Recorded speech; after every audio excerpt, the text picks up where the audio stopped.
오늘은 요한복음 13장 12절로 20절 말씀 가지고 나는 주인과 선생이니까.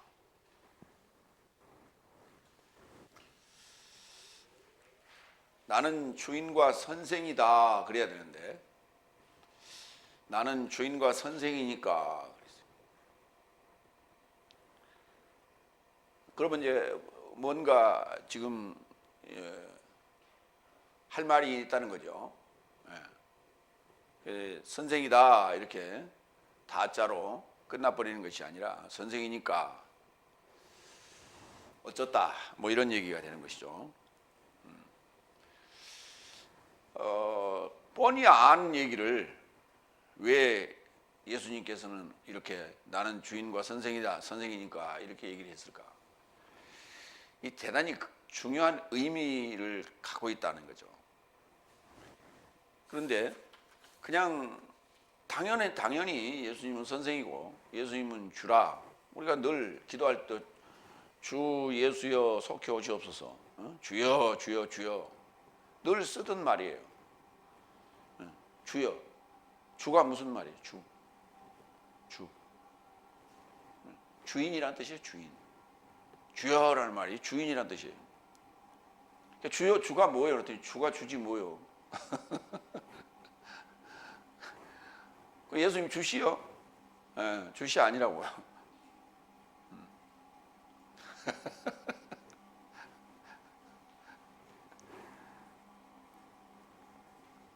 주인이란 말은 무슨 말이냐면요, 종이라는 것을 이제 제가 인정한다는 의미고, 그런가 하면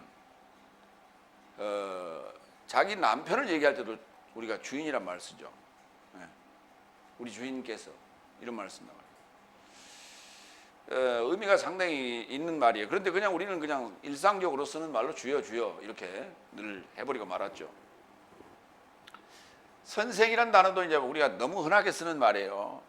보통 남자분들을 우리가 낯선 분들을 만나면 아유 선생님 이렇게 얘기하잖아요. 그냥 상대방을 부르는 어떤 호칭 정도로 우리가 이해를 지금 쓰고 있는 그런 상황들이죠. 선생님, 옛날에 이런 말이 있죠. 선생님 똥은 개도 안 먹는다. 뭐냐, 뭔가를 알려주기 위해서, 가르치기 위해서 고심하고 고민하고 또 그들에게 맞는 어떤 교육을 하기 위한, 맞춤 교육을 하기 위한 어떤 그런 그 어떤 고심 뭐 이런 것들을 하다 보니까 속이 바짝바짝 타겠죠. 그래서 에너지가 많이 소모되고 그러다 보니까 쌓아놓은 무엇이도 개도 건드려 볼 영향가가 없으니까. 그래서 선생님들 하면 참 그 위대한 어떤 모본으로 우리가 이해를 했던 시절이 있습니다. 그러나 이제는 어떤 그런 교사의 도가 땅에 떨어져 버리는 그런 현실을 보면서 참 안타까운 마음 그말 길이 없어요. 제가 초등학교 다닐 때 우리 선생님께서 참 배구를 참 잘하셨어요.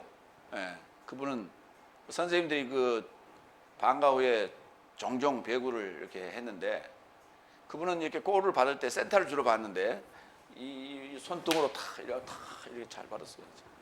특기인데. 근데 그분이 참 부지런하셨어요. 그리고 선생님으로서의 어떤 그 기본적인 것이 제대로 갖춰주신 분인데 자기 반 아이들 6학년 2반이었는데 제가 우리 반 아이들 그 중학교 가기 위해서 시험 공부를 했죠. 그때는 시험을 치고 들어갔습니다. 그 아이들을 이렇게 절반을 나눠서요. 몇 파트로 나눴는지 모르겠어요. 하여튼 각 동네마다 쭉 퍼져 있는데 저녁이면 돌아요. 저녁이면 돌고 우리가 모여서 이제 공부하는 방이 그 이제 학교에 가장 가까운 데 있었는데 거기를 거의 저녁마다 들렸어요. 마지막으로. 그러니까 돌고 마지막으로 우리가 야 오늘 안 오실라나 보다. 야 불 끄고 자자. 그리고 불을 딱 껐는데 문소리가 탁 나는 거예요. 문이 그 이 양철문으로 이렇게 돼 있어서 탁 열고 들어오면 소리가 나거든요. 야, 빨리 불 켜. 불 켜고 이제 앉아가고 공부하는 척하고 문 열어보지도 않습니다. 문 열어보지도 않고 큰 방으로 들어가요. 큰 방으로. 큰 방으로. 큰 방으로 들어가서 가시면은 그 막걸리 한 잔 대접하면 참 술 좋아하셨어요. 그리고 언제 갔는지 몰라요. 소리 없이 가시.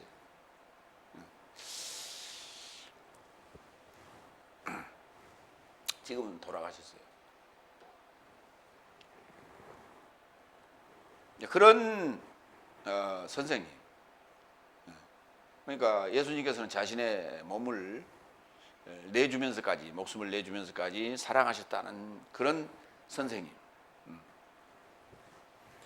그 노랫말에 그 선생님 하는 조은미가 불렀던 그런 선생님 말고 오늘 예수님께서는 이제 그 내 몫을 저와 여러분의 몫을 갖는 세족식에 이어서 계속해서 이제 이어지는 말씀으로 오늘 또 말씀을 나누겠습니다. 첫 번째로 요한복음 13장 12절로 15절 씻김 받으면 서로의 발살물 씻길 빚쟁이가 된다는 거예요. 그러니까 주님께서 우리에게 발을 씻었으니까 당연히 우리도 발을 씻어야 된다. 그 발 씻을 의미가 뭐냐는 거지. 그러면 아니 세자들 또는 사도들은 이제 예수님에게서 발을 씻겼는데 우리는 예수님에게서 발을 씻긴 적이 없잖아요. 씻음 받음이 없잖아요. 근데 그걸 뭐하러 써놨을까요? 여기다. 그런 실제적인 행위적인 것이 아니라는 사실을 우리는 늘 기억해야 돼. 그러니까 이게 생각을 좀 해봐야 돼요. 성경은 읽을 때 예수님께서 제자들의 발을 씻었구나 할렐루야 그러지 말고 그러면서 예수님께서 써놨단 말이에요. 내가 너의 발을 씻었으니 너는 서로의 발을 씻어야 될 빚을 진 것이다. 이렇게 얘기하셨다면 그 얘기를 우리가 왜 봐야 되냐는 거예요. 당연히 우리에게 지금 하는 소리예요. 우리에게 하는 소리예요. 제자도란 말을 쓰죠. 우리가 예수님의 제자가 되자. 예수님의 제자라면 당연히 예수님에게 내가 지금 발을 씻김 받는 입장이고 씻김을 받았다면 당연히 서로의 발을 씻겨야 될 일인데 요즘에 글쎄 떳떳한 뭘 떠다 놓고 발 씻으면 좋겠죠. 그런 얘기가 아니라는 거예요. 그런 실제 발을 닦아주는 그런 세족식의 의미가 아니라는 거예요. 목욕을 시키고 마지막으로 지금 발을 씻겼다는 거 아니에요. 아니 목욕하면 여러분 목욕탕에 가서 목욕하고 나올 때 마지막으로 발 또 별도로 씻습니까?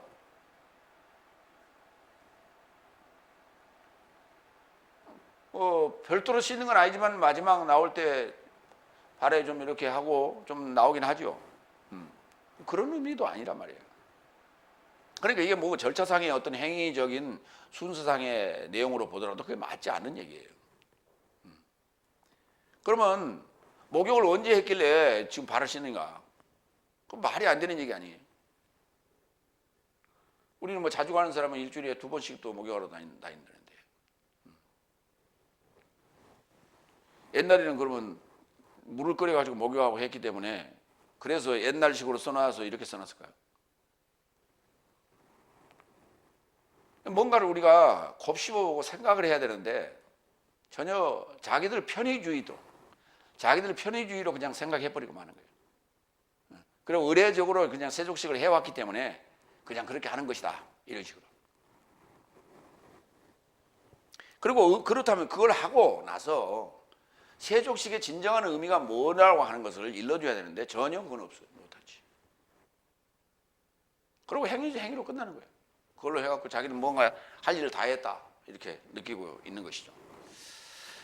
다른 게 아니라 정결의식이란 말이에요. 고린도후서 11장 1절로 3절을 봐요. 원컨대 네 삶은 내 작은 것을 어리석음으로 용납하여 오히려 내 것을 용납하라. 사도 바울이 한 얘기죠. 왜냐하면 내가 하나님의 열심으로 네 삶을 열망하는 것은 내가 네 삶을 그리스도스 한 남편에게 정결한 처녀로 곁에 세우려고 중매하였다고. 정결한 처녀로요. 정결한 처녀가 우리는 동정녀라고 말해요. 근데 지금 그리스도인 남편에게 중매되는 그 아내 되는 이 여인은 사실 죄인이었어요. 음란한 죄인이었어요. 음란한 죄인을 데려다가 정결케 해서 지금 중매시키는 거예요. 육체적으로 한번 계산해 봐요. 육체적으로 더럽혀진 몸은 정신적인 이 후유증이 있단 말이에요. 이 후유증이 실제 몸이 뭐 더러질 게 뭐 있어. 씻으면 끝이지. 세포는 자꾸 재생이 되기 때문에 더러워질 거 말 게 없어요. 문제는 머리에 남아있단 말이에요. 기억 속에. 그래서 나는 더러운 몸이라고 자꾸 자책을 하는 거예요. 근데 그건 아무리 씻어도 정결의식을 아무리 해도 그건 씻어지지 않아요. 그렇잖아요. 그러니까 하나님의 말씀으로 씻을 수 있다고요? 하나님의 말씀을 백날 씻어봐야 이 의식이 정리가 되나? 이 트라우마라고 그러죠. 안 없어져요, 그거. 그렇다면 성경이 내가 그리스도의 신부가 되는 절차에 대한 과정에 대한 것을 정확하게 설명해주고 그것이 깨달아졌을 때에 정결한 신부가 되는 거예요. 근데 무슨 말씀으로 무슨 정결해지기는 무슨 말씀으로 정결을 받아? 성경 구절 중에 어느 구절을 우리가 읽으면은 내가 그리스도의 신부된 정결한 신부로 바뀌죠? 없어요. 그 구절 없어.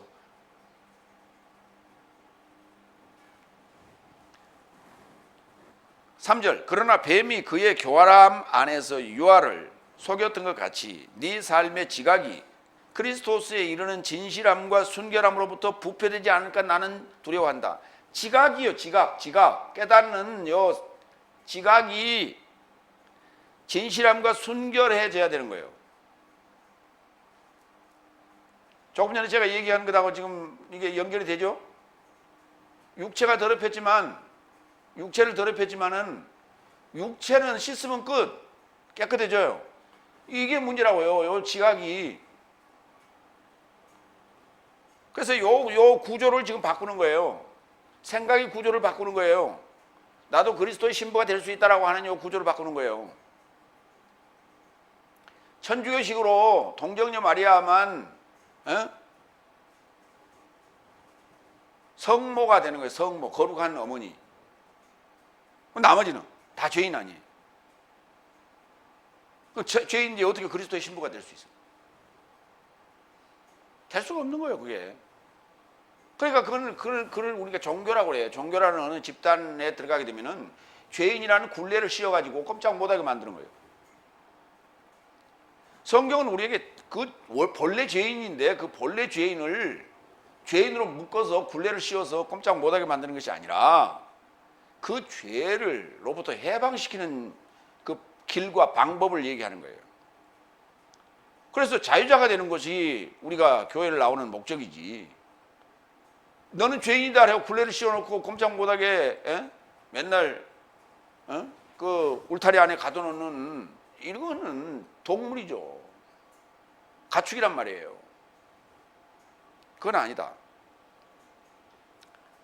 그러니까 뭐냐면 진실함과 순결함으로부터 부패를 시켰던 이가 바로 뱀이라고요. 창세기에 나오는 뱀이. 목사님 그건 옛날 얘기 아닙니까? 옛날 얘기가 아니라 당신 어렸을 때 얘기요.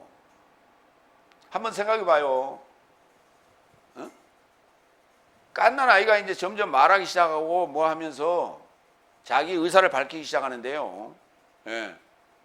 때도 쓰기도 하고요. 놀이터에 몇 번 갔다 오더니 욕도 배우고 와요. 제일 먼저 배우고 오는 게. 그거 누가 가르쳐줬어요? 그 순수한 아이가 어디서 그런 걸 배웠어요? 그리고 그걸 갖다가 적절하게 또 써먹는 이유는 또 뭐예요? 인간이라고 하는 이 동물이요, 대단히 지능적이에요. 대단히 지능적이라고. 어린아이를 우습게 알면 큰일 나. 아까 내가 오면서 버스를 타려고 이렇게 있는데 비둘기 한 마리가 앞에서 알짱알짱 하더라고, 옆에서. 그럼 왜 그런 거 그랬더니 옆에 앉아있는 그 아낙네가 뭘 과자를 먹고 있었어요. 그랬더니 그걸 보고 그 앞에서 계속 알짱거리는 거예요. 그분이 다 먹고 안 줬어요. 그러고는 일어섰어. 그럼에도 또 계속 거기서 알짱거리고 있더라고. 비둘기도 그렇게 자기 먹이를 위해서 그걸 얻어먹으려고 그 앞에서 알짱거리는 거예요. 근데 하물며 사람이 비둘기보다 한 몇십 배는 크잖아요. 갓난아이라 하더라도. 머리가 있다니까요. 두 번째로 갑니다. 그러니까 이 발을 씻겠다는 얘기가, 목욕시켰다는 얘기가 몸뚱아리를 씻는 얘기가 아니란 말이에요. 지난번에도 얘기했잖아요. 발끝이 아픈데 발이 아픈 게 아니라 여기서 느낀다니까. 여기서 통증을. 그러면 전달하는 그걸 끊어주면 그게 우리가 진통제라는 거예요. 그게 이 아픈 신경을 통해서 머리에 들어오는 것을 끊어주는 걸 그걸 진통제라고 그래요. 진통제를 먹으면 그 아픈 게 안 아픈 게 아니고, 아프기는 계속 아픈 거예요, 그게. 근데 여기서 지각을 못 한단 말이에요. 자각을 하지 못해. 두 번째, 13절. 네 삶이 나를 선생이라 또는 주인이라 부르니 잘도 말한다. 왜냐하면 나니까. 잘도 말한다. 나니까. 그게 당연한 얘기라는 거예요. 그 나니까라는 단어를 이거 이렇게 번역을 했는데 에임이라는 동사 하나를 썼어요. 우리는 에고의 에임이 나는 뭔뭐이다, 나는 실존이다, 나는 존재한다, 이렇게 설명을 드린 바 있어요. 대개 이제 나는 뭔뭐이다 할 때 에고의 에이미를 쓰는데, 에이미 속에는 바로 1인칭 단수가 들어있어요. 그렇기 때문에 에이미라는 동사만 써도 영어로 가면 비동사에 해당됩니다. 우리말로는 뭐뭐이다예요. 이다. 근데 우리는 우리말로는 이다가 조사처럼 돼 있지 그 자체를 동사로 이해하지 않아요. 우리는 뭐뭐이다. 이게. 근데 나니까 그랬어요. 당연한 얘기다. 잘 말한 것이다. 선생, 디다스칼로스, 주인, 퀴리오스, 이렇게 헬라어로 얘기하는데, 먼저 선생에 대해서 좀 살펴봅니다. 그 라브라는 단어, 히브리어에 라브, 많다 또는 두령, 이런 얘기예요. 많다. 뭐가 많아요? 뭐 재물이 많거나, 아니면 뭐 지식이 많거나, 권력이 많거나, 이거 뭐 많은 거예요. 뭔가 많이 가지고 있는 것을 라브, 그래서 랍비, 이게 랍비, 나의 이제 두령, 이렇게 되면 랍비가 되는 거예요. 그래서 뒤에 요드가 붙어갖고 랍비, 나의 주인, 뭐 이런 의미로서 랍비, 흐랍비, 헬라어로는 그렇게 되죠. 요한복음 1장 38절 보겠습니다. 그러자 예수께서 돌이키시며 동행하는 저 삶을 주목하여 저 삶에게 말씀하신다. 무엇을 찾느냐? 그러자 저 삶이 그에게 언급하였다. 랍비여, 이는 선생님이라 번역되어 일컬어진다. 어디 머무십니까? 라고 이제 물었다는 얘기죠. 랍비여, 히브리식 표현 방식이에요. 그런데 쓰기는 헬라어로 이제 음력을 해서 썼죠. 랍비. 마태복음 23장 7절로 8절 봅니다. 시장 안에서 무난하는 삶과 사람 삶에 의해 랍비라 초청받기를 좋아한다. 누가? 서기관 바리새인들이. 서기관 바리새인들. 그러나 네 삶은 랍비라 초청받아서는 안 된다. 왜냐하면 네 삶의 지도자는 크리스토스 한 분이다. 그래서 네 삶 모두는 형제 삶이다. 랍비라 칭함을 받지 말라. 지금 이 말씀은 여섯째 날에 해당되는 얘기입니다. 다섯째 날과 여섯째 날에 해당되는 얘기지, 일곱째 날에 들어가면 그도 랍비, 디다스 칼로스가 되는 거예요. 왜? 에베소 4장 11절에 보면 거기에 5가지 직분을 줬는데 거기에 선생이라는 단어가 나옵니다. 주라는 단어에 좀 볼까요? 주여, 주여, 주여. 우리가 수없이 불렀던 그 이름이 바로 주여. 마태복음 7장 21절. 나에게 주여 주여 말하는 자 모두가 하늘 삶의 나라에 이르고자 들어가지 못할 것이다. 오히려 하늘 삶 안에 계신 내 아버지의 뜻을 행하는 자가 들어갈 것이다. 여기 들어간다고 그러니까 이제 어떤 장소적 개념으로 우리가 이해를 한단 말이에요. 하늘 삶의 나라가 장소적으로 한번 설명을 한번 해봐요. 하늘 삶, 복수예요. 그게 하늘들의 나라, 하늘들의 나라. 그럼 하늘들의 나라는 뭐예요? 하늘들이 모여 있는 거예요? 하늘들이 모여 있는 게 그런 나라가 있어? 말이 안 되죠. 말이 안 되는 얘기. 그러면서 저 하늘은 왜 찾아와?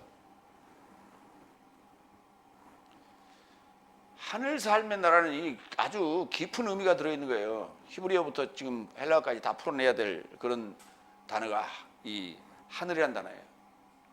하늘. 하늘이면 하늘 다 와야 돼. 그렇잖아요. 응? 하늘이 비도 줘야 되고 하늘이 햇빛도 줘야 돼. 그렇잖아요. 근데 맨날 비만 주면 어떻게 돼? 작물이 어떻게 자라요? 홍수가 나죠. 네. 그게 바로 노아 홍수 아니에요. 비를 안 주면 어떻게 돼? 네? 가뭄이 들잖아요. 그러니까 이른 비와 늦은 비를 적당하게 내려줘야 되는 거예요. 이게 하늘이 할 일이에요. 그래서 그 하늘이 제대로 일을 할 때 우리는 하늘 삶이라고 그래요. 하늘이 하늘답다는 거예요. 하늘이 하늘다운 삶을 사는 그러한 나라. 그 나라가 독립체라는 거예요. 독립체. 독립국가, 독립체. 자유자, 이 말이에요. 그래서 그거를 그 하늘 삶의 나라가 뭐냐? 이 고로 나니까요. 그걸 실존이라고 예수님. 나, 아이. 영어로 쓰면 아이가 이렇게 써 있죠. 어? 홀로 서 있잖아요. 홀로 서 있어 아이자가 이렇게 대문자로. 영어에서 가장 잘 표현한 게 아이요. 나라고 하는 아이. 헬라어로는 에고라고 하는데 아이 딱 앉아 이렇게 하나. 홀로 서 있어요. 천상천하 유아 독존이. 주인 계속합니다. 요한복음 20장 28절로 29절. 그러자 도마가 답변하여 언급하되 내 주님 내 하나님이시여. 그러니까 주님과 하나님을 동격화시켰어요. 내 주님 하나님이란 뜻이에요. 예수께서 그에게 말한다. 도마야 나를 목도하였으므로 나를 믿느냐. 알아보지 않고도 믿는 삶이 복되도다. 부활하신 예수님의 손과 발 그리고 옆구리에 손을 넣어봤잖아요. 그러고 나서야 내 주님 내 하나님 그렇게 이제 고백했단 말이에요. 그러니까 예수님께서 야 이건 꼭 그러니까 확인하고 나서야 그 나를 믿느냐. 보지 않고 믿는 자가 복되다. 그렇게 얘기했어요.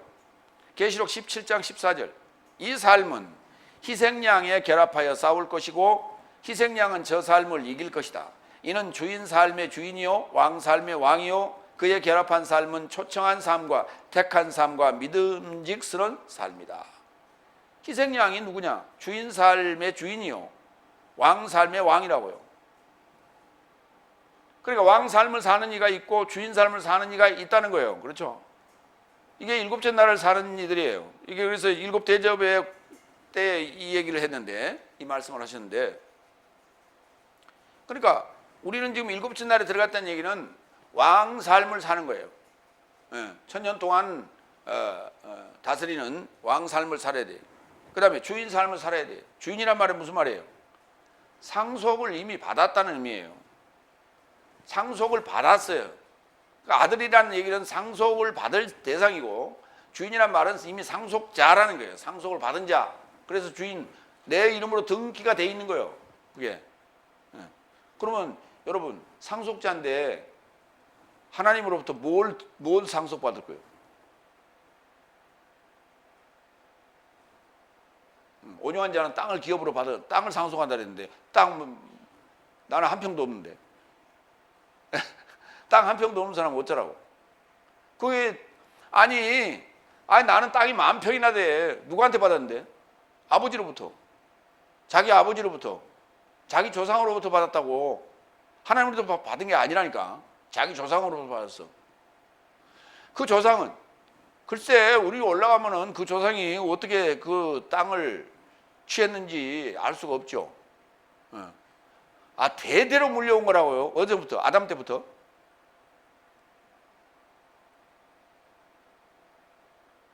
그러면 땅 없는 사람은 팔아먹어버렸어?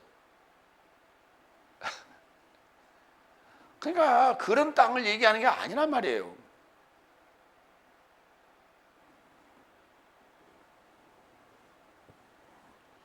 땅이라는 것은 뭐라 그랬어요? 발등상이 되는 거라 그랬죠. 그러면 저와 여러분의 땅은 지금 내 스스로가 국민주권 영토라고 하는 요 3대 요소를 소유하고 있어야 독립체인 나라가 되는 것이고, 그 왕노릇을 하려면 또 그러한 독립체들을 또 다스릴 수 있는 그러한 능력을 소유해야죠. 이게 복음의 전파성을 얘기하는 거예요, 지금.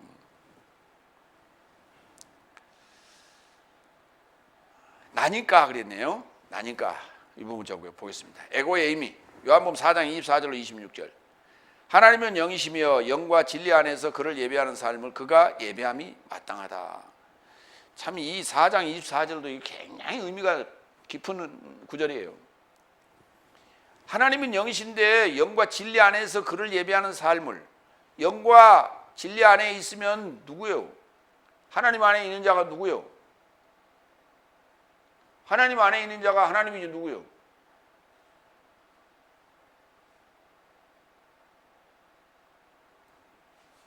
그러니까 요 컵 안에 있는 게 뭐예요?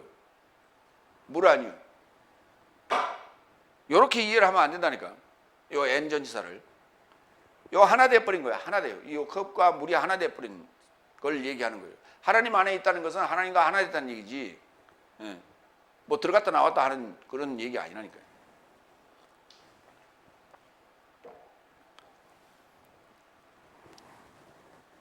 여인이 말한다. 그리스도스라 일컬어지는 메시아가 온다는 것을 나는 알아본 것이다. 언제든 그가 온다면 내 삶에게 모든 삶을 보고할 것이다. 예수께서 그녀에게 말씀하신다. 네게 전하는 자가 바로 나다. 그 나다가 바로 에고에임이에요. 나다. 그 나다는 바로 메시아이고 그리스도스이고 실존이요, 하나님이고. 나는 스스로 있는 자다, 뭐 이런 얘기를 자꾸 하는데, 그 얘기는 어디서부터 출발했냐면 출애굽기 3장 13절 14절에 나오는 얘기죠.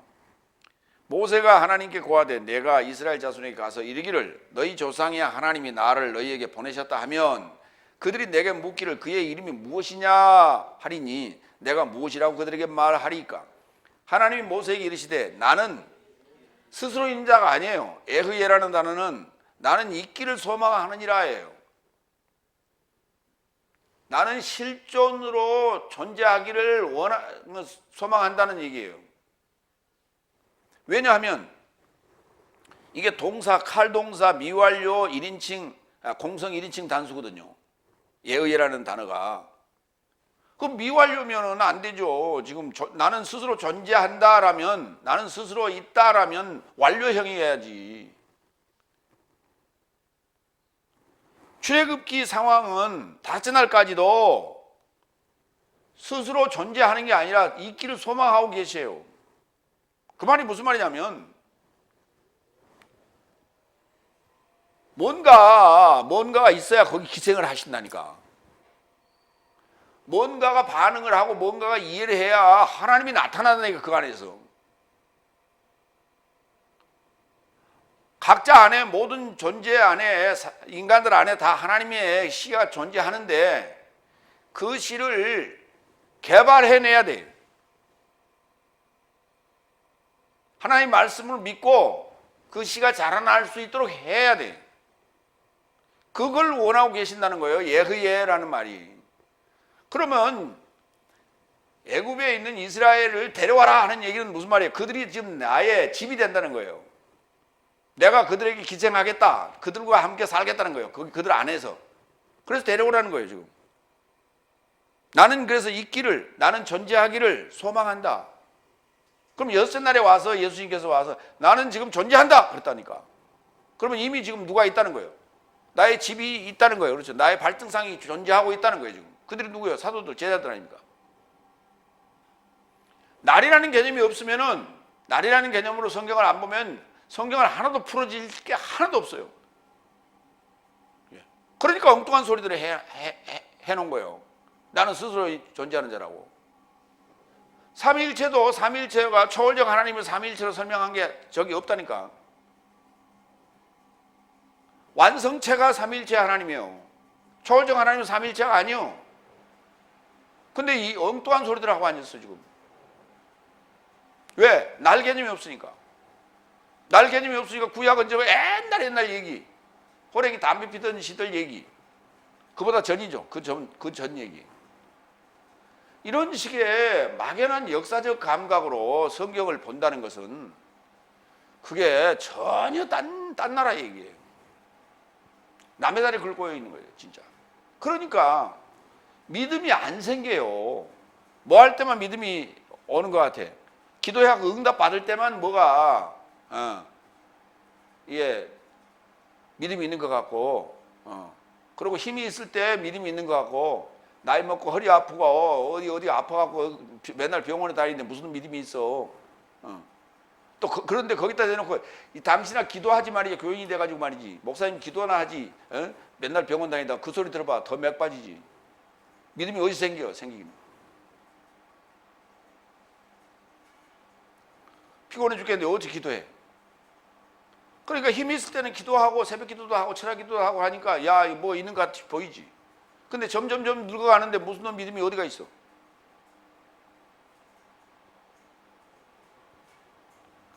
그러니까 우리가 일반적으로 한번 생각을 해보자고.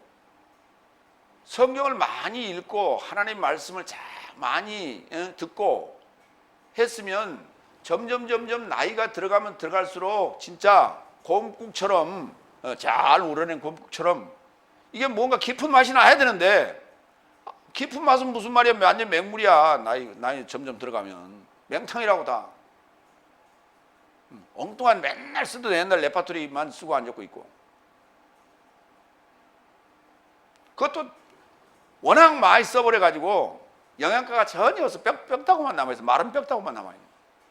그러니까 들어도 감이 안 와. 깊은 맛이 하나도 없는 거예요.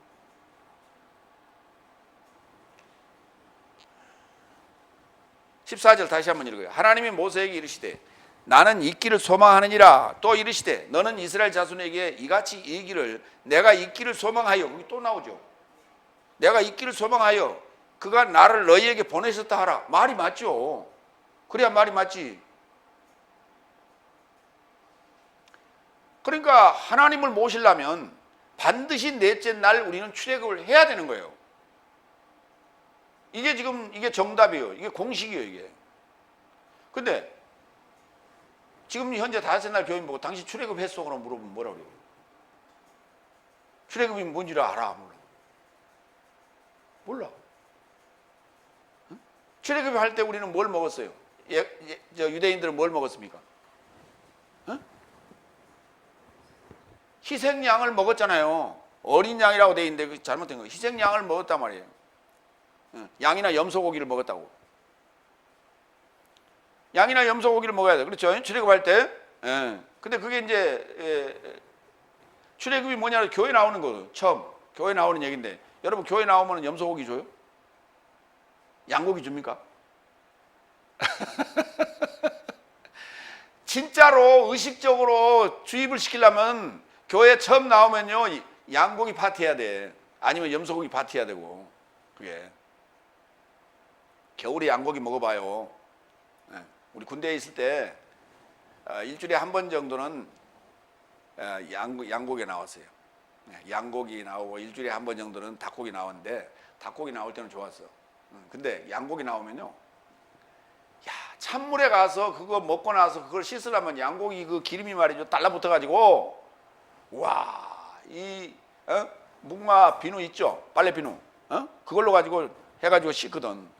우리 씻기를 그렇게 씻었어요. 그게 씻으시냐고 딱딱 굳어가지고 이렇게 굳어가지고 그래서 양고기 나올 때는 정말 싫었어. 밥 먹기가. 뜨신 물 나오면 얼마나 좋아. 야 찬물에 저 강원도 저 전방에서 말이지. 근데 뭐 요즘 뭐 양고기 특식이라면서 비싸대요. 양고기.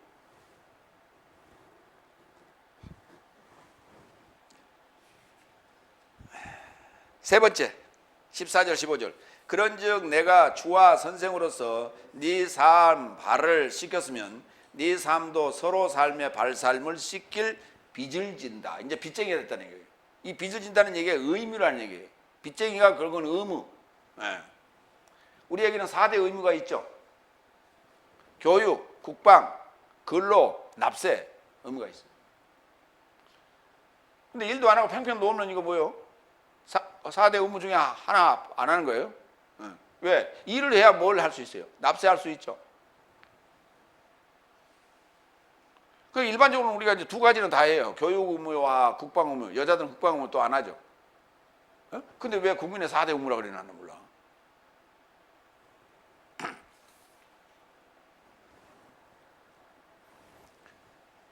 왜냐하면 14절 내가 네 삶에게 행한 것 같이 네 삶도 행하게 하려고 내가 네 삶에게 모본을 주었다.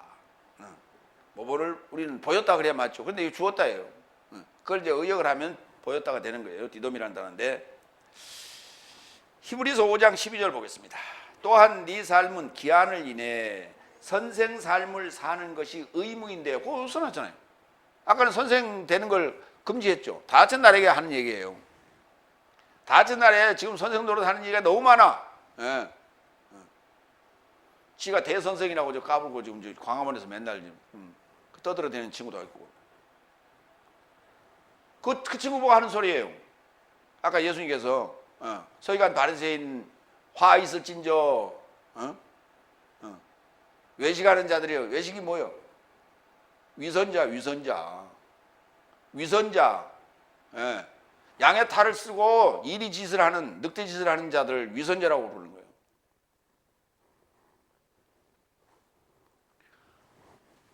하나님께서 목사를 세울 때 그런 거 하라고 지금 세운 게 아니거든요. 복음 전하라고요. 그 입으로 복음 전하면 그게 복음이 전해지겠어요? 맨날 뭐 문통 까고 뭐 끌어내리고 그러고 있는데.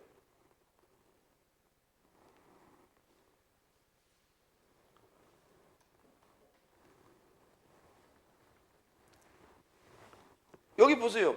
서로의 발삶을 씻길 빚을 진다 했는데 발삶을 씻으라 했고 로마 13장에 그 권력에 충성하라고 복종하라고 그렇게 입이 닳도록 설교해놓고 지 입으로 가지고 그걸 파기를 시키면 어떻게 돼? 로마 13장에 권력에 복종하라고 그래놓고 자기가 권력을 끌어내리라고 무슨 뭐 하나님께서 뭐 병들게 해가지고 뭐 죽인다나 어쩐다나 그게 목사 입으로 나올 소리예요 그게. 나를 미워하고 나를 핍박하는 자를 축복하라 그랬지 누가 저주하라 그랬어. 성경에 합한 얘기는 하나도 없어. 그런데 거기에 동조하는 이 성도들은 도대체 뭐냐고 뭘 배웠어.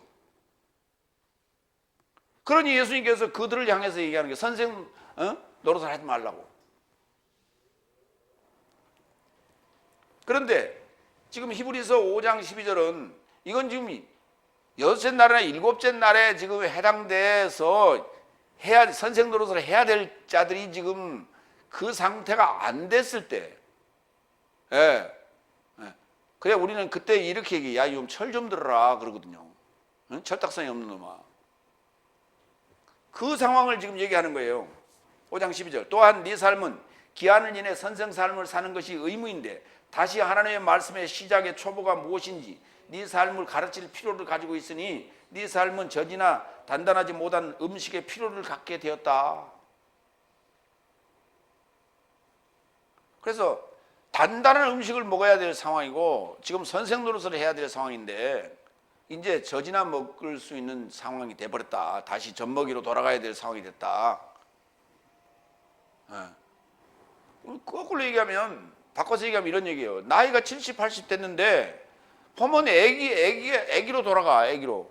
응? 요새 치매라는 그 아주 몹쓸 병이 옛날부터 있었지만은 이게 애기가 되어버리는 거예요. 3살, 6살 애기로 바뀌는 거예요.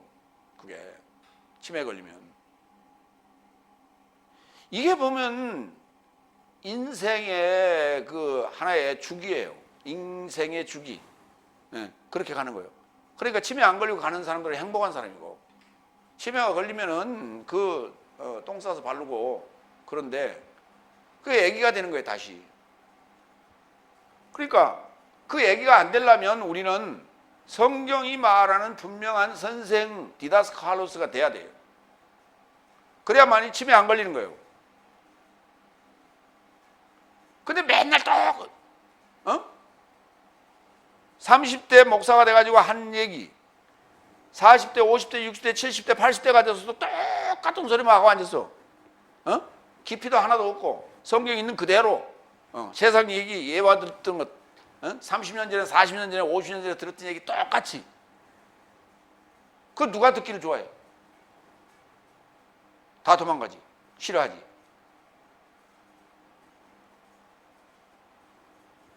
그러기 때문에 목사 은퇴 나이를 정해놓은 거예요. 그래서 듣기 싫다고. 정해놓는다고 정말 나가야 되는가? 그 안에 깊은 진리의 어떤 해설이 들어있다면 그분 보고 빨리 은퇴하세요. 후임자 우리가 모시겠습니다. 그 소리 안 하죠. 10년 전에 했던 소리, 20년 전에 했던 소리, 맨날 똑같은 소리만 하고 앉았으니까 빨리 은퇴했으면 좋겠다는 거지, 성도들은.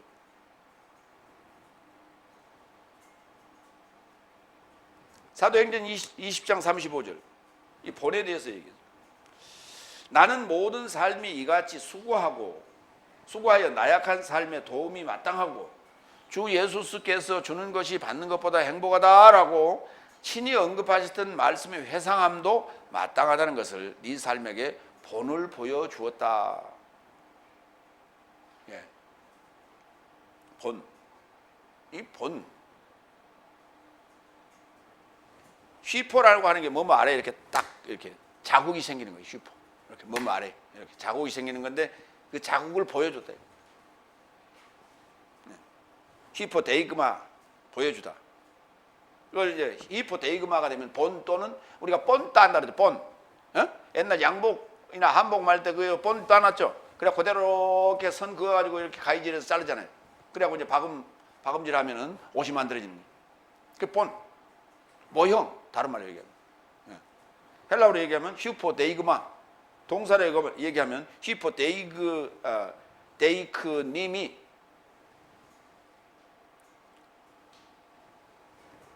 그러니까 예수님께서 반드시 본을 보여주셨는데 성도들 발 닦아주라는 그런 그 본이 아니고 다섯째 날에 속한 자를 여섯째 날로 끌어 교육시켜서 일곱째 날 선생을 만들어라 이 말이에요. 예. 그 본을 보여준 것이지 발 닦으라는 얘기 아니에요.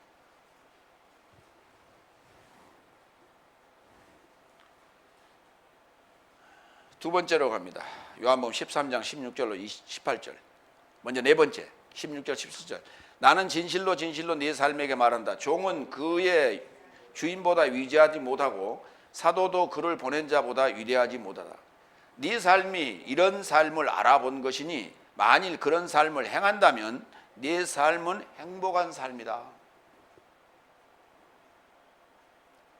이게 지금 뭐냐면 눈치코치 주제 파악.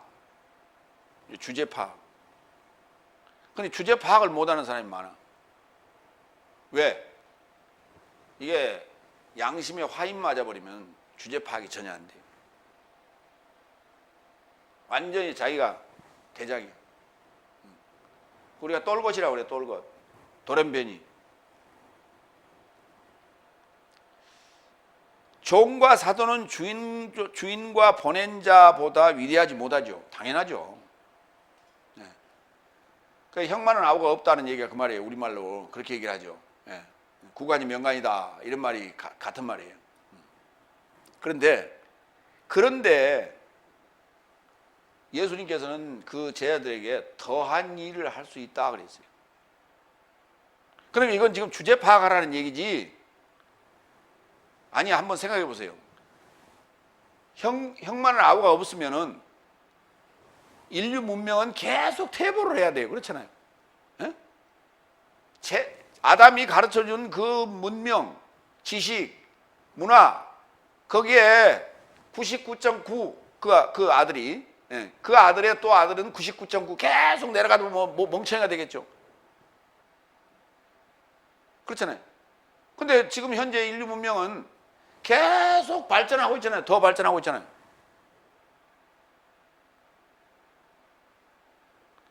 옛날에 우리 어렸을 때는요, 논에서 그 벼 수확을 해가지고 그걸 옮기는데 지게로 젖어 날렸다고. 지게로. 응? 지게로. 네. 얼마나 힘들어, 지게로 그걸 전하려면. 그런데 이제 어느 날 갑자기 농지 정리가 됐어요. 예? 예. 딱 부르도자가 밀어버리고 다시 딱딱 이렇게 해갖고 리아카가 다닐 수 있도록 그렇게 만들어가지고 그 이듬해 부터 농사를 짓는데 리아카 가지고 딱 싣고 와버린 거예요. 얼마나 좋은지 몰라. 근데 요즘 어떻게 해요? 리아카 끌 사람이 어디가 있어? 다 노인들인데. 그러니까 젊은 분 한두 사람이 있단 말이에요. 그 사람들이 트랙터 가지고 쭉 다니면서 탈곡을 해줘, 아예. 그리고 차로 그냥 딱 실어다 딱 줘버리니 얼마나 좋아요. 계속 발전하고 있잖아요. 근데 주인이, 종이 주인보다 못하고, 옛날 주인 밑에서 머슴놀이 하던 사람들이 돈 벌어가지고요, 지금 상정이요. 말이 안 되는 소리지. 주제 파악하라는 얘기지. 그렇지 않다는 거예요. 그렇죠? 마태복음 10장 24절로 25절 봅니다.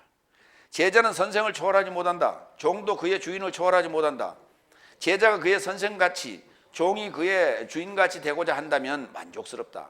저 삶이 집주인을 바알제불이라 초청하거든 그의 집안 식구 삶을 더더욱 초청할 것이다.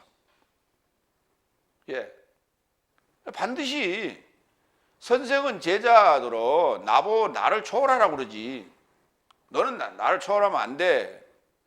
그렇게 얘기하는 선생은 하나도 없어요. 예수님도 그런 의미로 한 게 아니란 말이에요. 갈라디아 4장 6절로 7절 봅니다.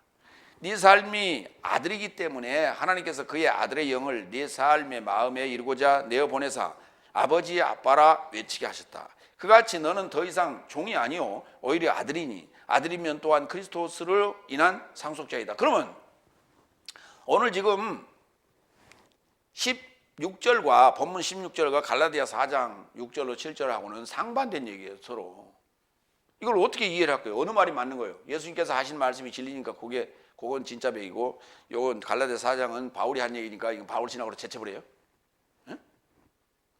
그러니까 서로 상충되는 말이 나올 때 그것을 어떻게 설명하고 이해를 시키냐? 안 해요. 필요한 것만 써먹고 이건 갈라디아 4장 6절 7절은 안 써. 예수님이 오시는 때 언제예요? 그랬더니 천사도 모르고 아들도 모르고 아버지만 아시느니라. 맨날 그 소리만 하고 있다고. 데살로니가전서 5장 1절에는 때와 기한에 대하여 너에게 쓸 것이 없다고, 빛의 아들 빛에 들어간 자는 그 때와 시기 다 알고 있다고 돼 있어요. 서로 상충되잖아. 이거는 왜 언급을 안 하냐고. 데살로니가전서 5장 1절은. 왜? 서로 상충되니까 설명할 방법이 없으니까 그건 언급을 안 해버려요. 그러면서 선생 노릇을 하고 있어요. 자기가 선생이 돼. 당연히 다섯째 날에 여섯째 날 입장에서는 몰라. 그러나 일곱째 날에 들어간 자는 당연히 알게 돼 있지. 날이 개념이 없으면 성경은 풀어질 수가 없어요. 한두 가지가 아니에요. 그러다 보니까 그것이 안 풀어지니까 바울 신학이라는 요상한 굴레를 씌워가지고 그게 바울이 얘기한 독특한 신학이 그 성경 안에 도토리 개밥이 도토리처럼 탁 박혀 있다고 지금 이렇게 보는 거예요. 그게 눈이 비틀어져도 한참 비틀어진 거예요. 그게.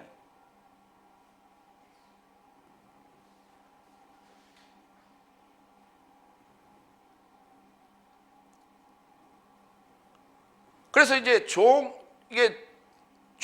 주인보다 위대하지 않죠. 그러나 어느 시기가 되면은 주인과 동등한 입장이 된다니까요. 상속을 받으면은 그때부터 자기 것이 되니까. 그렇잖아요. 그 상속받기 전에 우리가 아들이라는 말을 쓰는 것이고 그 전에 종이라는 말을 쓰는 거예요. 그러면 사도 바울은 자기를 종이라고 했지 않습니까? 글쎄 그게 주제 파악이라니까요. 자기가 주제 파악한 거예요. 왜? 아니 교육하면서 자기를 그렇게 얘기를 해야 그 밑에도 그렇게 본을 받지. 그래서 그렇게 얘기한 것뿐이에요. 다섯 번째 18절 내가 네 모든 삶에 관하여 말하지 않는다. 나는 내가 택한 삶을 알아보는 것이다. 오히려 성경이 채워지게 하려고 나와 결합하여 빵을 씹는 자가 나를 접하여 그의 발꿈치를 들었다. 그러니까 이제 이스카롯 유다스가 예수님을 배신한 얘기예요. 그렇죠? 예수님을 배반한 얘기인데 배반이란 단어하고 배신이란 단어가 있는데 배신이란 단어를 쓸 때는 앞에다가 이런 걸 붙여요. 사랑의 배신자요. 그러니까 가룟 유다는 배신자라고 그래야 돼. 배반자라고 그러면 안 돼. 사랑의 배신자예요.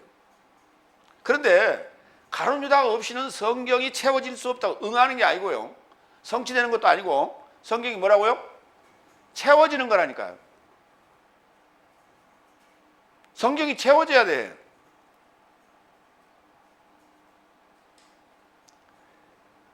여러분 기한이 찬다라는 말을 쓰죠. 달도 차면 기운다는 말이 있고 차야 돼. 뭔가 차. 그 우리말은 찬다 그러고 이게 정확한 표현은 채운다는 말이에요. 채워진다 수동태로. 성경을 채우는 거예요. 성경을 채운다. 성경이 꽉 차 있잖아요. 성경을 채운다는 말은 성경이 일곱째 날까지 간다는 얘기예요. 이해가 돼서. 예. 그러니까 다섯째 날로 끝나면 그게 지금 7분의 5에서 끝난 거예요. 7분의 5에서 끝나는 거예요. 그런데도 그걸 자기가 7분의 5인데 그것도 모르고 구약 성경은 이건 다 떼버렸는데 그럼 자기는 뭐예요? 아무것도 없어. 7분의 빵.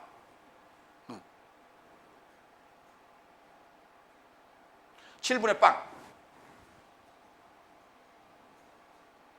알란가 모르란가. 이해가 안 되면 맨날 저 광고 봐야 돼. 7분의 빵. 요새 그렇게 광고 나오대. 007 빵.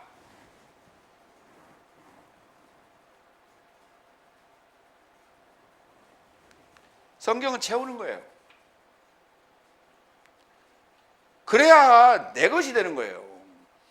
애워서 내 것이 되는 게 아니고요. 성경은 애워서 내 것이 안 돼. 성경은 읽어서 내 것이 안 돼. 1000번을 읽어봐서 내 것이 되는 거야. 안 돼. 이야기꾼은 돼.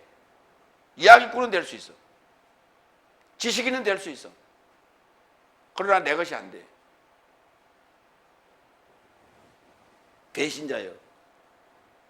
시편 41편 7절로 10절 봅니다. 나를 미워하는 자가 다 내게 대하여 수군거리고 나를 해하려고 꾀하며 이르기를 악한 병이 저에게 들었으니 이제 저가 눕고 다시 일지 못하리라 하오며 나의 신뢰하는 바 내 떡을 먹던 나의 가까운 친구도 나를 대적하여 그 발꿈치를 들었나이다. 그러하오나 여호와여 나를 긍휼히 여기시고 일으키사 나로 저희에게 보복하게 하소서. 요 예언대로 이스카롯 유다스가 발꿈치를 들었어요. 발꿈치 들었다는 얘기는 무슨 말이냐면 댐볐다 이 말이야. 댐볐다. 대들었다. 하극상. 네, 하극상. 우리가 이렇게 하잖아요. 야, 이렇게. 어? 멱살 잡고 막. 어? 대드는 거예요. 하극상. 그런데 이자가 누구냐는 거예요. 지금 이자가 이스카론 유다스가 누구냐? 시편 55편 12절로 13절 한번 열어보세요. 55편 12절로 13절.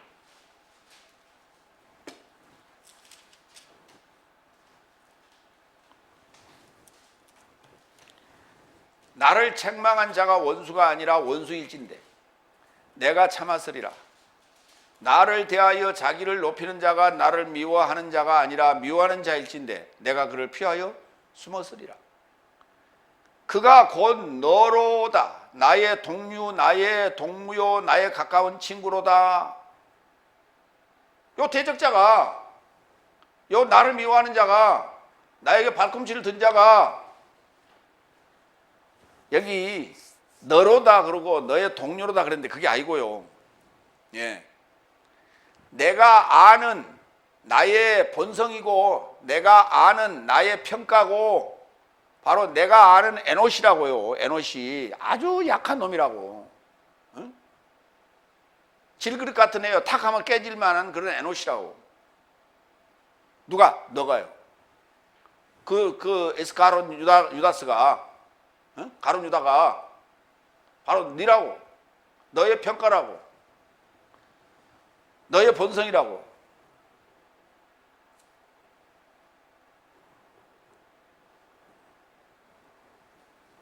그냥 우리는 지금 나하고는 아무 상관없는 자인 줄 알았어. 이스카론 유다스가.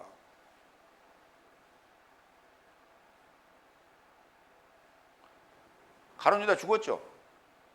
예수님 팔아먹고 죽었잖아요. 근데 내가 예수님과 하나가 되려면 또 가론 유다가 또 나타나야 되는데 그렇잖아요. 그럼 예수님 몇 번 죽어야 돼 맨날? 어? 예수님은 한 번 죽는 거예요. 어디서? 각자 안에서. 각자 안에서. 인류를 위해서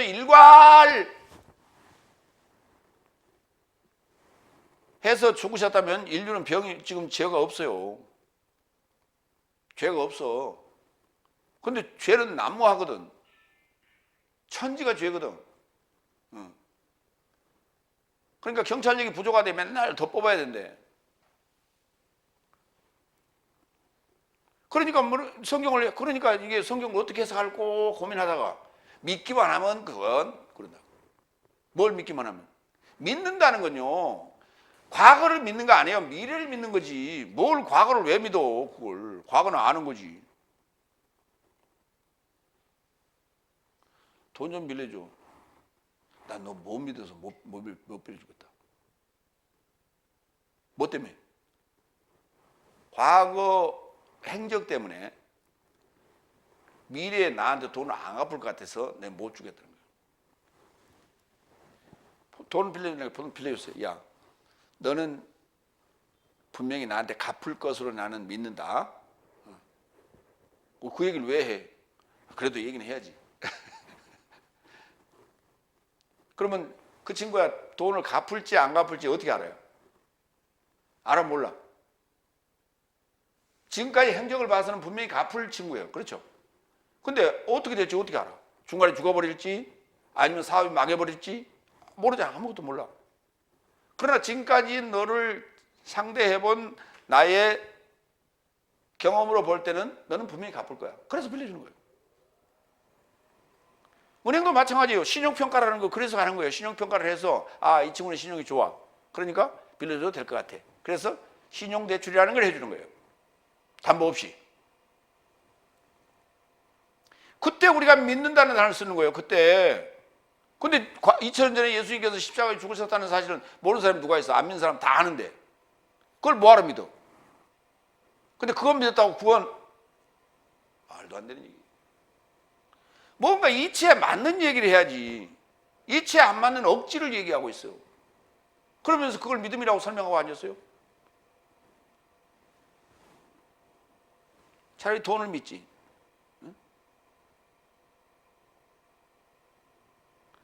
$1에는 이렇게 써있어. In God we trust. 그렇게 됐다니까. 응? God 안에서 우리는 신뢰한다. 무엇을?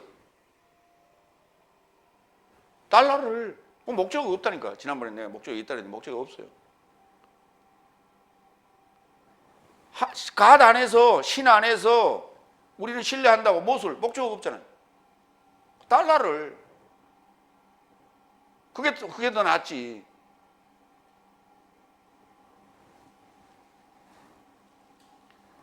마태복음 13장 34절로 35절 봅니다. 예수께서 이 모든 삶을 비유 안에서 무리에게 전하셨다. 그리고 비유 외에는 저 삶에게 전하지 않으시더라.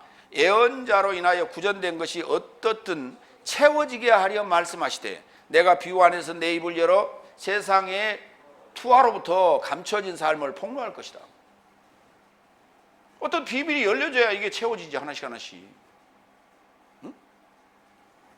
이렇게 이해하시면 돼.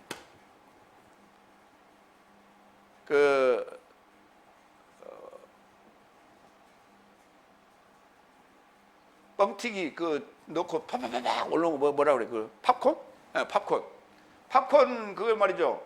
한 숟갈 이렇게 딱 넣었잖아요. 근데 그게 어때요? 팍팍팍 터지면서 어때요? 위에까지 기어 나오지 마. 그러니까 이게 폭발을 해야, 이게 열려야 이게 채워지는 거예요. 그러니까 성경은 뭐냐? 압축되어 있는 거예요, 지금. 압축되어 있는 거. 그걸 탁 터뜨리면 퍽 퍼지는 거예요. 봉선화처럼. 탁 하고, 건드리면 터지는 거예요. 그래서 안에 가득 차는 거예요, 이게. 폭로하는 거예요, 지금. 이게. 숨겨진 비밀들을. 그래서 안에 가득 채워지게 하는 거예요, 내 안에. 이건 지금 성경은 안 풀어주면, 해설을 안 해주면 개밥이 도토리라니까. 다 외워도, 성경 66권을 다 외워도 개밥이 도토리예요. 그걸 건드려서 터뜨려야 돼. 채워진다는 단어인데 전부 갖다 이것을 이루다, 성취하다 이런 말을 썼어요. 플레로라는 단어예요. 플레로, 채우다. 그러면 플레로 말하는 단어는 이게 명사인데 채움이에요. 충만. 이거 충만이라는 단어를 썼어. 이게 이루어지는 게 충만이에요. 성취되는 게 충만이에요. 채워야 충만이지. 가득 채우는 걸 충만이라고 그러잖아. 이 마태복음에 보면요, 이 단어가 많이 쓰이는데 마태복음 1장 22절, 4장 14절, 5장 17절, 8장 17절, 12장 21절, 21장 4절, 26장 54절, 56절, 27장 9절 이 단어가 쓰였어요. 플레로.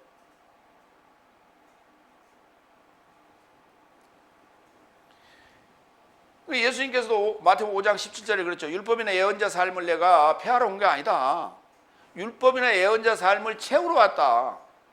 율법의 1.1핵이라도 다 사라지지 않는다 그랬어요. 그러면 율법과 예언자 삶을 채우러 왔다는 말이 무슨 말이냐? 성경은요, 구약 성경은 다 두 가지예요. 율법과 예언자, 예언이에요. 율법과 예언이라고. 율법과 예언. 그것이 내 안에 채워져야 돼. 역사적인 얘기가 아니라, 지나간 얘기가 아니고, 이스라엘의 역사 얘기가 아니고, 내 안에 채워져야 돼, 그게. 채워지면 어떻게 돼요? 살이 되고 피가 되지. 내 것이 되는 거예요, 한 몸. 그래서 한 날서부터 여섯째 날이 다 내 안에서 이게 연통이 돼야 돼. 에반겔리아가 돼야 되는 거예요. 그래야 그걸 채워졌다고 그러는 거예요. 연결시켜야 돼야. 그걸 우리는 이제 신학적인 용어로 구속사의 완성 이렇게 얘기하는 거예요. 근데 그걸 모르니, 구속사를 연구한다고 죽으라고 연구하면서 7날을 모르니 구속사가 그게 풀어져요? 안 풀어지지. 그러니까 연구를 하다가 이제는 야, 나 모르겠다. 네가 알아서 풀어라. 내 던져놨어. 요즘 신학교에서는 구속사란 말을 안 쓴대. 왜? 해도 안 풀어지거든. 그러면 여태까지 어떻게 풀었냐? 모형론으로 풀었어. 다윗이 예수님의 모형이고 솔로몬이 예수님의 모형이고, 뭔 모형이 어쩌다는 거예요. 그러니까 진짜 백이 예수가 나타났으니까 이제 구약은 필요 없다는 얘기예요. 근데 예수님이 뭐라 그랬어요? 구약을 채우러 왔다. 어디에? 너희 안에 채우러 왔다고. 그런데 그런 건 안 믿고 쓸데없는 것만 믿고 앉았어요. 세 번째로 갑니다. 요한복음 13장 19절로 20절. 내가 실존인 것을 믿게 하려고. 예수님께서 이스카롯 유다로부터 배신을 당하고 십자가에 죽으시고 부활하신 목적은 내가 실존인 것을 믿게 하려고. 그런데 가룟 유다가 나갔잖아요. 예? 만찬석에서 나갔어요. 그렇죠? 그러니까 제 아들은 뭐라고 생각했어요? 네 할 일을 해라 라고 내보냈잖아요. 그랬더니 제 아들은 어떻게 생각했어요? 뭐 사러 보내나 보다. 왜? 그가 회계 담당이거든. 예? 회계를 받기 때문에 돈이 있잖아요. 그러니까 뭐 사오라고 내보냈나 보다 생각했다니까요. 맨날 얘기해도 뭔 소용이 있어. 그 자리에 있던 제 아들도 이해가 안 됐다니까. 이해가 안 됐어요. 내가 실존인 것을, 주님이 실존인 것을, 주님이 하나님인 것을 아직도 이해가 안 되고 몰랐다니까. 언제 알았어요? 부활하시고 나서 아까 도마가 손가락 넣어보고 나서야 그때 뭐라 그랬어요? 나의 주인, 나의 하나님이시다 그랬다니까. 그때야. 이 깨달은다는 게 쉬운 일이 아니에요. 그게. 그러니까 부활해야만이 하나님인 것을 알게 된 거예요. 부활해야.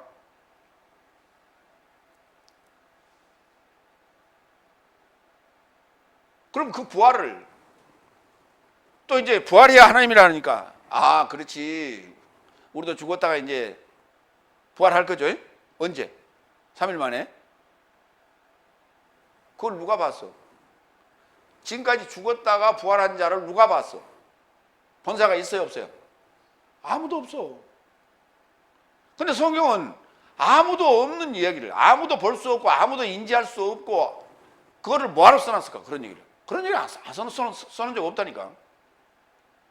성경이 말하는 부활, 고린도전서 15장에 언급하고 있는 부활은 우리가 요 살덩어리가 죽었다가 사흘 만에 살아나는 얘기를 하는 게 아니라니까요.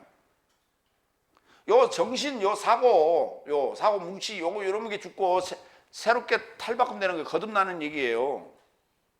그렇게 거듭났을 때 그걸 하나님이라고 불러요. 그걸 우리가 죄로 죽고 하나님으로 사는 거예요. 율법으로 죽고 하나님으로 사는 거예요. 그게.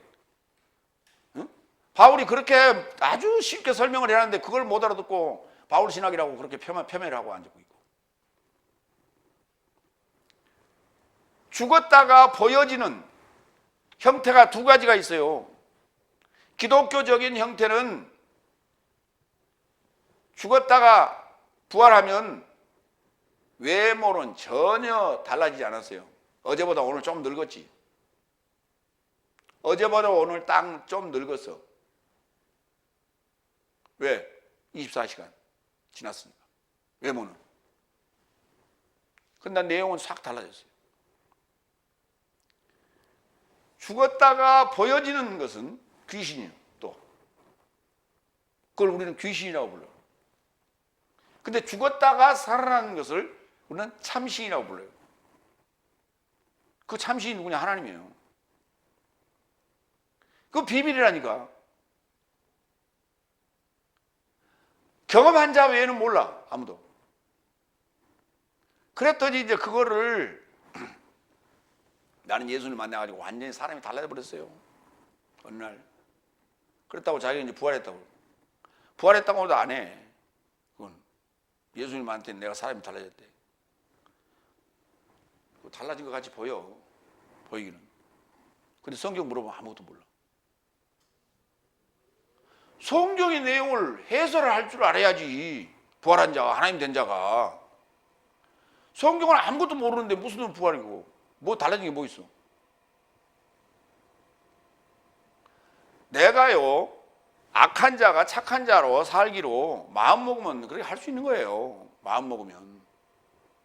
근데 그걸 갖다가 자꾸 거기 넣었다 이렇게 엮으려고 그래, 자꾸. 이렇게. 이게 하여튼 그리스도인들은 자꾸 뭘 엮어. 근데 그게요, 그리스도인이기 때문에 그런 게 아니라, 예. 인간이 그렇다고 인간이 속성이 그래요. 어제 저녁에 돼지 봤으면 뭐 해야 돼? 에? 어제 저녁에 돼지 꿈을 꿨으면 뭐 해야 돼? 아, 뭐 해? 복권 사야지. 내가 어제 저녁에 꿈을 꾸기는 꿨는데 돼지는 못 봤는데 하여튼 돼지 얘기를 했어.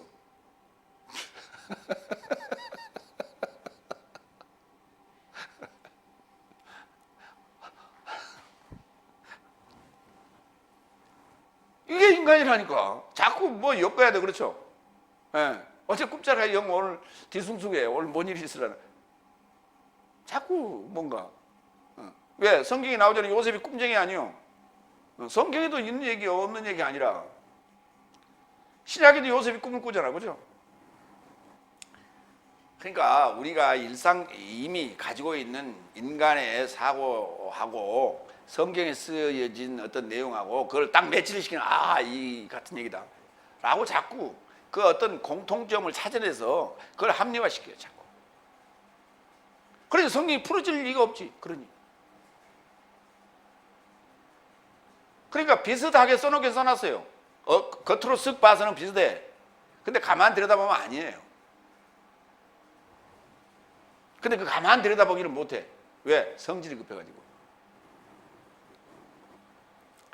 19절. 지금부터 나는 발생 전 네 삶에게 말한다. 언젠가 발생한다면 내가 실존인 것을 네 삶이 믿게 하려 함이라. 보세요. 발생 전이라는 게 뭐예요? 지금 가룟 유다가 지금 이제 배신하고 그 다음 사건이 뭡니까? 잡혀서 고문당하고 그 다음에 십자가에 죽고 그 다음에 부활을 해야 되는 거 아니에요? 그것까지. 그 발생 전에 너에게 지금 말을 하는데 언젠가 발생한다면 내가 실존인 것을 네 삶이 믿게 하려 합니다. 그러니까 이 과정은 반드시 일어나야 될 과정인 거예요. 내가 믿게 하는 그 과정 속에 예수님, 가룟 유다의 배신과 예수님의 십자가의 죽으심과 그 부활 사건은 반드시 일어나야 되는 거예요. 그래서 예수님을 뭐라고 했냐면 부활했을 때 첫 열매라고 하는 거예요. 그래서 그게 그 각자 안에서 일어나는 그 순서를 고린도전서 15장 24절에 써놨어요. 이하에서 반드시 각자 안에서 그 순서대로 일어난다고 돼 있어. 첫 번째가 예수 그리스도의 첫 열매. 두 번째 그의 임재에 그의 소유되는 것. 세 번째 완성이에요. 텔로스. 이 세 가지 순서대로 반드시 각자 안에서 일어난다고 돼 있어요. 이게 구원의 과정이에요. 법칙이고. 근데 엄한 얘기만 해. 읽어놓고도 엄한 소리만 하고 앉았어. 딴 얘기하고 있어.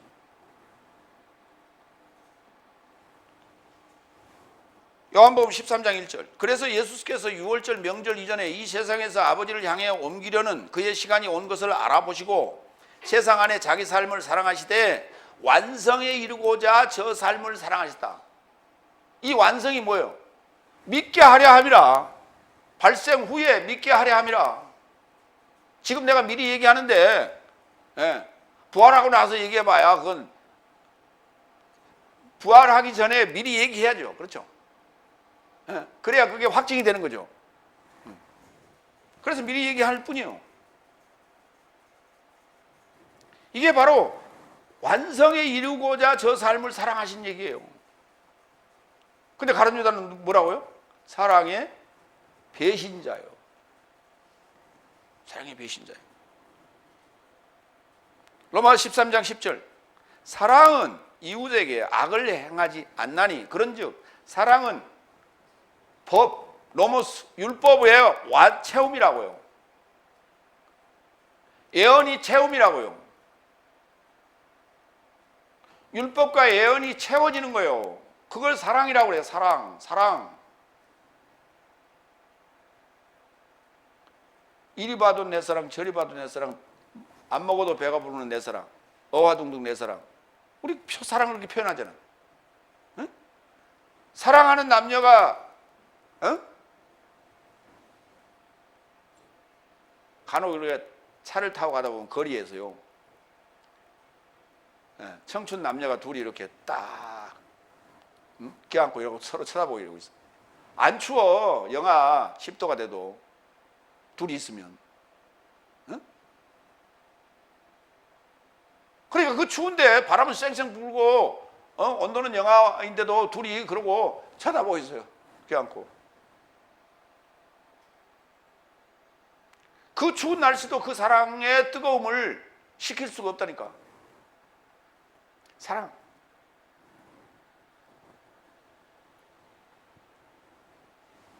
성경이 사랑 얘기예요. 사랑하자고. 우리가 늘 그 하는 판소리 있죠. 춘향가 중에 판소리. 사랑가. 예. 이리 오너라 업고 놀자. 뭐 이렇게 있잖아요. 예? 사랑 내 사랑. 사랑이라는 단어만큼 아름다운 이야기가 없어요. 예. 로미오와 줄리엣. 사랑 때문에 죽었잖아요. 사랑 때문에 두 집안이 화목하게 됐죠. 예. 그게 무슨 의미가 있어? 죽어버리면. 그런데도 사랑의 러브스토리 하면 우리가 로미오와 줄리엣을 얘기하잖아요. 그 사랑이 너무 아름답다는 거죠. 죽도록 사랑했다고. 에베소 4장 13절로 15절. 내 삶 모두가 하나님의 아들의 인식과 믿음의 통일에 이르고자, 온전한 남편에 이르고자, 그리스도스의 충만의 성장의 분량에 이르고자. 그 충만이라는 단어 등장하죠.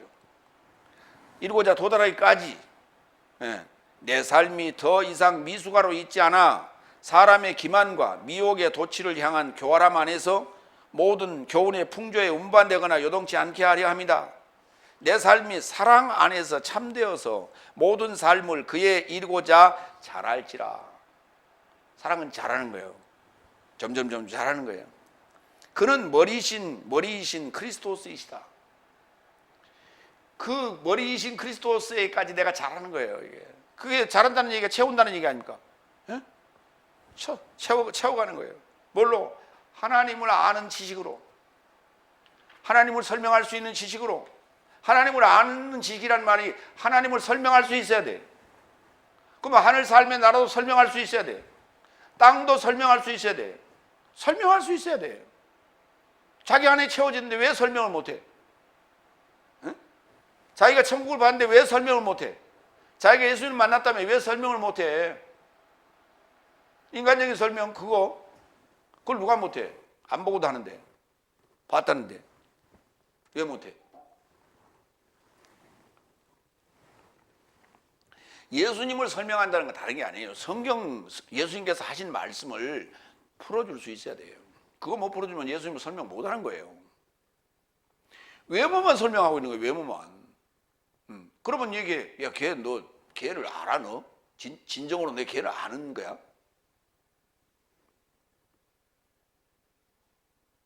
걔를 안다면 그 외모가 왜 중요해? 응? 그 사람이 뭔 생각을 하고 있는지, 그 마음 상태가 어떠한지, 지금 상황은 어떠한지, 그런 것들을 그 속내 사정들을 알아야 그를 안다라고 할 수 있는 거 아니냐? 겉모양만 이렇게 설명할 수 있다면 그건 뭐 안다는 거예요. 그게.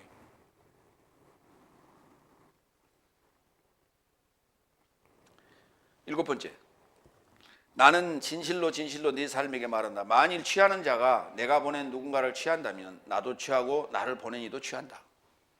여기 취한다라는 단어를 영접이라는 단어하고 내가 구분해서 쓰는 이유가요, 이 취한다는 단어는 쟁취하는 거예요. 쟁취. 예? 우리 왜 그 시위하는 사람들 여기 쟁취하자 이래갖고 빨간 띠 머리에 띄운 거 봤죠? 뭐 쟁취, 쟁취 뺏는 거예요. 쟁취, 내 걸로 취하는 거예요. 이게 람바노라는 단어예요. 이게. 그러면 영접이라는 단어는 뭡니까? 데코마이. 영접이라는 건 손님을 맞이하는 거예요. 손님을 맞이하는 거예요. 손님을 맞이하는 거예요. 그걸 데코마이라고 해요. 단어가 따로 있어요. 취하는 것은 아주 적극적으로. 그러니까요, 손님을 맞이하는 방법이 두 가지가 있어요. 하나는 어서 오십시오. 이게 데코마이. 우리 집에 갑시다. 우리 집 맛있는 거 많아요. 우리 집에. 내가 저기 서비스 잘해줄게. 여러분 길 가다 보면은 특히 관광지 같은 데 가면은 그런 거 많이 당해보셨죠? 그걸 호객행위라고 그러는데, 적극적으로 끌어들이는 자기 집으로 호객꾼을 만들어 월급 주고 그렇게 손님을 끌어당기는 거예요. 이게 그릇이 내 것으로 만드는 거예요. 그게 람바노. 그러니까 누군가 가서 이야기하기 전에 적극적으로 초대하는 거예요. 적극적으로 내 것으로 만드는 거예요. 이걸 람바노로 하는 거예요. 요한복음 1장 10절로 14절 봅니다. 그는 세상 안에 있더라. 그리고 세상은 그로 인하여 발생했는데도 세상은 그를 알지 못하였다. 그가 자기 삶에 이르고자 왔는데도 자기 삶이 그를 곁에 취하지 않았다. 벌써 취하다는 단어를 안 봐요. 취하지 않았다. 그러나 어떤 삶은 그를 취하였으니 그의 이름에 이르고자 믿는 삶에게는 하나님의 자녀 삶을 발생할 권세를 주셨으니 저 삶은 피 삶에서도 아닌 육체의 뜻에게서도 아닌 장정의 뜻에게서도 아닌 오히려 하나님에게서 탄생되었다. 그리고 말씀이 육체로 발생하였고 내 삶 안에 장막을 쳤다. 그리고 내 삶은 그의 영광을 주목하였으니 아버지 곁에 은혜와 진리가 충만한 독생자 같은 영광이었다. 이게 취한 상태예요. 람바노한 상태예요. 내 것으로. 우리가 음식 먹을 때 보면 막 찍어 먹는 사람이 있죠. 그러면 어때? 그렇게 먹으면 어때요? 더 갖다 주고 싶죠. 그런데 밥을 먹으면서요. 옛날에 이렇게 먹은 사람이 있었어요. 밥을 이렇게 카메라가 제대로 잡았나 모르겠네. 밥을 떠가지고 이렇게 육사생이 그렇게 먹었다고요. 그 무슨 영화에 보면 그 영화에 그렇게 육사생이 그 자기 그 연애하는 그 집에 그 와서 이제 식사 초대를 받았는데 밥을 주니까 밥을 딱 떠가지고 탁 이렇게 직각으로 그 밥 먹는 게 어때요? 맛있어 보여요? 우리가 왜 밥을 좀 쑥쑥 떠서 넣어야지 이래갖고 조금 깔짝깔짝 깨작깨작 한다고 그래. 깨작깨작 한다고 그래. 그러면 좋던 밥도 도로 뺏어버리고 싶다고. 그렇잖아요. 하나님 말씀을 먹을 때 허겁지겁 먹어야지. 깨작깨작 먹으면 어때요? 주고 싶지 않아. 좋던 밥도 뺏어버리고 싶다니까. 우리나라 속담에 먹는 자는 개도 안 걷는다 있죠. 그런데 좋던 밥도 뺏어버리고 싶으면 얼마나 그게 미웠으면 그런 소리가 나왔어요. 하나님 말씀을 먹을 때도 깨작거리지 마시고 허겁지겁 그렇게 먹어야 돼요. 복스럽게. 그렇게 먹을 때 우리가 복스럽게 먹는다고 그러겠죠.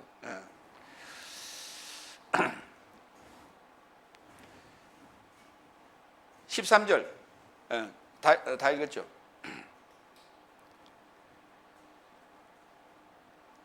발생하다라고 하는 단어 이거 아주 기억을 좀 하셔야 돼요. 이 기노마이라는 단어인데요. 우리말에는 되다라고 번역을 써요. 이걸 되다. 되다. 되다라고 하는 것은요 수동태예요. 발생하는 것은 수동태가 아니에요. 뭔가 역동적인 거예요. 기노마이라는 단어가 발생, 원인 제공, 발생. 되다라고 하는 건 수동태예요. 됐으면 좋겠고 안 돼도 그만이고 우리 그렇게 말하잖아요. 했으면 좋겠고 안 해도 그만이고 이렇게는 말 안 해. 됐으면 좋겠고 안 돼도 그만이고 별 관심 없다는 거예요. 그렇죠? 돼도 그만 안 돼도 그만 그렇게 말을 해요. 그 단어 되다라는 단어가 그렇게 쓰인다고요.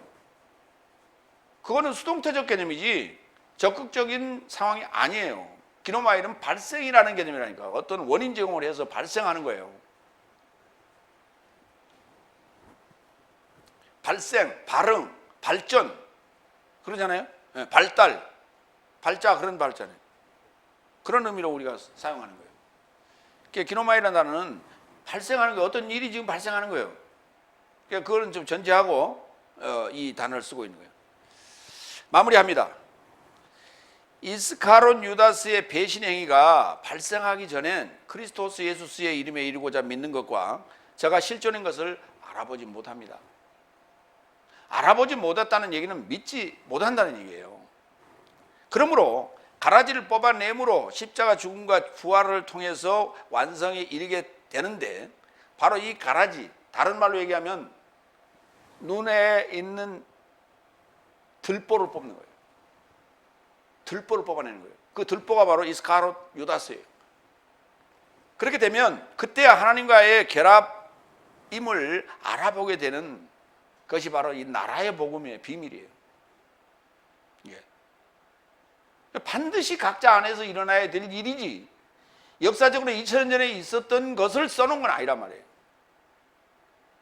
그게 뭐 어떻게 믿느냐라고 하는 것은 자유, 그 선택의 자유인데, 구원의 문제는 별개. 뭘 선택하느냐에 따라서 구원은 있고 없고요. 당연한 얘기 아니에요. 2000년 전에 있었던 얘기를 모르는 사람이 누가 있어? 다 알고 있다니까.